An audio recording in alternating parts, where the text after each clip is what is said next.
बिस्मिल्लाहिर्रहमानिर्रहीम। अस्सलाम वालेकुम। मैं हूं तारिक खान और आप देख रहे हैं हमारा यूट्यूब चैनल। हमारे चैनल को लाइक करें, फॉलो करें, सब्सक्राइब करें और बेल आइकन को भी दबाना हरगिज़ ना भूलें। जिसमें आपने पिछली वीडियो के ऊपर हमें फीडबैक दिया, मैं आपका इंतहाई मशकूर हूँ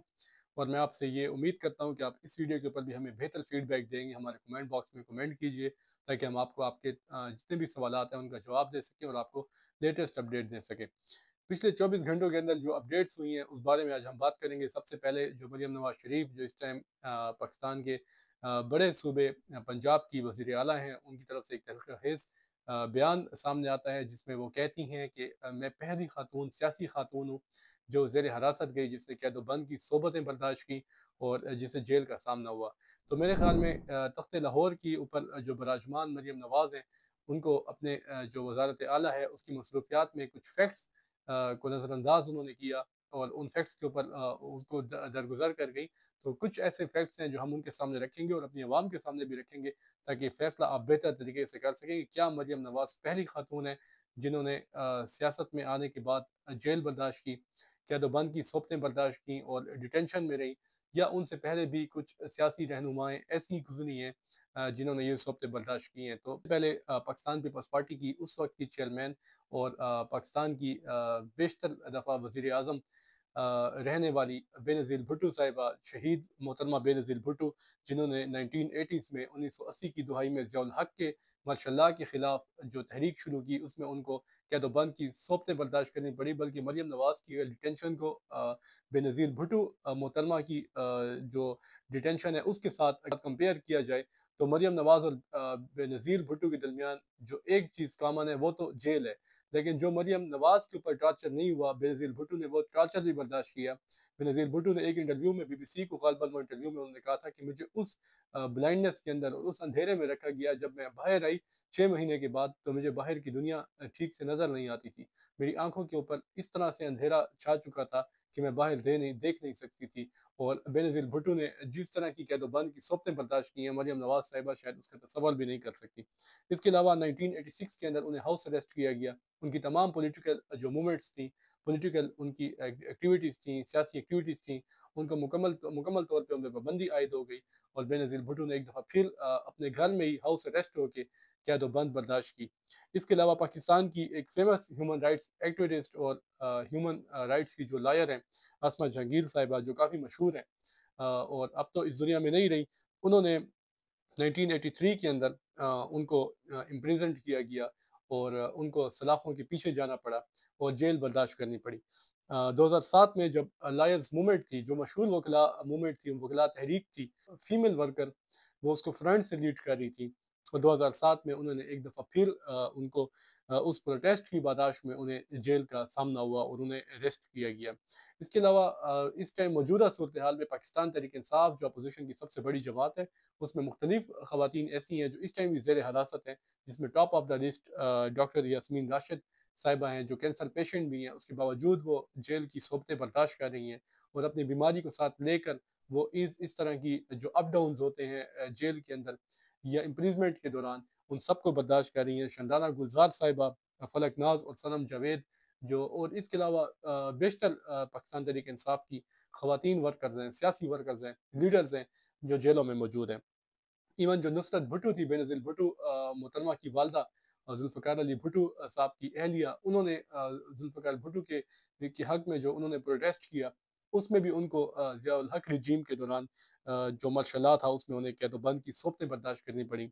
और सबसे मशहूर ज़माना केस जो पाकिस्तान में, जिसका हर फ़ोरम पे, इंटरनेशनल फ़ोरम पे मुख्तलिफ मज़हबी जमातों ने और सियासी जमातों ने उसका इज़हार भी किया और उसके खिलाफ प्रोटेस्ट भी किया है, डॉक्टर आफ़िया सिद्दीकी, जो पाकिस्तान की एक फेमस डॉक्टर हैं, उन्होंने भी एक सीरियस डिटेंशन और टॉर्चर बर्दाश्त किया और मुख्तलिफ़ किस्म के मराहिल से वो गुजर रही हैं और अब जो उनके बारे में इंतहाई तफ्तीशनाक खबरें भी आती हैं। उनकी फैमिली काफ़ी अरसे से उनसे मिली नहीं है, बल्कि मरियम नवाज़ को तो मेरे ख्याल में ये सहूलत भी मौजूद थी कि वो अपने वालिद से, जो उनके वालिद मियाँ नवाज़ शरीफ साहब जेल में मौजूद थे, तो उनकी मुलाकात उनसे अक्सर हो जाया करती थी। और मेरे ख्याल में मरियम नवाज़ को प्रेसिडेंट सदर आसिफ अली ज़रदारी का शुक्रगुज़ार होना चाहिए, जिन्होंने जेलों को रोक रखा है कि वो मरियम नवाज़ के खिलाफ कोई भी बयान ना दें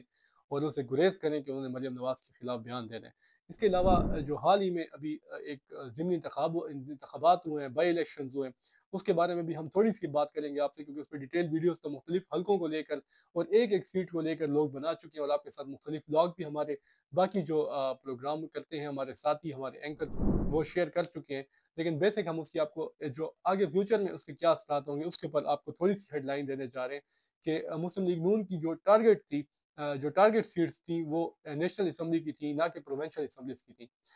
حلقہ جو لاہور کا ہے، جہاں پر حماد اظہر صاحب جو سابق پاکستان تحریک انصاف کے صدر ہیں، ان کے والد کی وفات کے بعد وہ سیٹ خالی ہوئی تھی، نشست خالی ہوئی تھی۔ اس سیٹ کا اگر موازنہ کیا جائے باقی نشستوں سے، دیگر نشستوں سے، تو ان میں کافی ڈفرینس ہے۔ پاکستان تحریک انصاف مکمل طور کے اوپر بائیکاٹ کا اعلان کر چکی تھی۔ عمر ایوب صاحب کی جو نشست ہے ہری پور سے، وہاں سے ان کی اہلیہ الیکشن لڑ رہی تھی، لیکن وہ سیٹ بھی مسلم لیگ نون کو ملی۔ اسی طرح حماد اظہر صاحب جس سیٹ کا میں نے آپ سے ذکر کیا، وہ سیٹ بھی پاکستان مسلم لیگ نون کو ملی۔ 5 سیٹیں لینے میں تو اس طرح وہ کامیاب نہیں ہوئے، لیکن پھر بھی ان کو جو میجورٹی سیٹس تھیں وہ حاصل ہو گئی ہیں، اور اب میرے خیال میں آنے والے دنوں میں مستقبل میں جو ترامیم ہوں گی یا جو امینڈمنٹس ہوں گی کانسٹیٹیوشنل، اس میں پاکستان پیپلز پارٹی کی مسلم لیگ نون کو اس طرح کی ضرورت نہیں ہوگی، اور وہ اکثریت حاصل کر چکی ہے۔ اور ایک خیال یہ بھی ہے کہ نواز شریف کی 2023 کا الیکشن تھا، اس میں خواہش تھی کہ اگر مسلم لیگ نون جس طرح انہوں نے ایک اتحادی حکومت بنی، اگر اس طرح اتحادی حکومت نہ بنتی اور سینیریو یہ ہوتا کہ مسلم لیگ نون خود اکثریت میں ہوتی اور میجورٹی سیٹس ان کے پاس ہوتی، اور حکومت میں ایک اور اسمبلی کے اندر ایک فلور کے اوپر ان کے پاس ایک زیادہ سیٹس کا نمبر ان کے پاس ہوتا، جو کہ اب دیکھنے میں آ رہا ہے کہ مستقبل میں ان کو مزید بھی مل جائے گا۔ تو وہ اگر ان کے پاس ہوتا تو نواز شریف صاحب خود وزیر اعظم ہوتے، لیکن ان کی کچھ طبیعت کی ناسازی کی وجہ سے بھی انہوں نے یہ اپنے بھائی شہباز شریف صاحب کو ذمہ داری سونپی۔ اب یہ بھی سننے کو مل رہا ہے کہ شاید نواز شریف صاحب اگلے وزیر اعظم پاکستان ہو سکتے ہیں۔ اس کے علاوہ پاکستان پیپلز پارٹی اور مسلم لیگ نون کے درمیان کتنی دوریاں اور کتنے فاصلے مزید بڑھتے ہیں اس الیکشن کے بعد، اور مسلم لیگ نون کی نشستیں زیادہ ہونے کے بعد اور ان کو میجورٹی ملنے کے بعد، اور یہ فیصلہ بھی وقت میں چھوڑیں گے، وقت بتائے گا کہ اس کے بارے میں کیا اس کے رزلٹ اور کیا اس کے نتائج ہمیں حاصل ہوتے ہیں۔ اس کے علاوہ ایک پوسٹ میری نظروں کے سامنے سے گزری، میرا خیال تھا کہ میں آپ سے وہ بھی شیئر کروں گا۔ پاکستان تحریک انصاف جو پاکستان کی ایک معتبر بڑی پارٹی ہے اور اپوزیشن کی بڑی جماعت ہے اور حکومت بھی کر چکی ہے، وہ اس سسٹم میں موجود ہے، اور جب آپ سسٹم میں موجود ہوتے ہیں تو آپ حکومت بھی کر چکے ہوتے ہیں، تو آپ اس بات سے بخوبی واقف ہوتے ہیں کہ آپ کے جو ادارے ہیں اور ان کے جو سربراہان ہیں وہ اس ملک کے لیے کتنی اہمیت کا حامل ہوتے ہیں۔ اور ایک ایسا ادارہ، پاکستان فوج کا ایسا ادارہ، یا تمام وہ ڈیفنس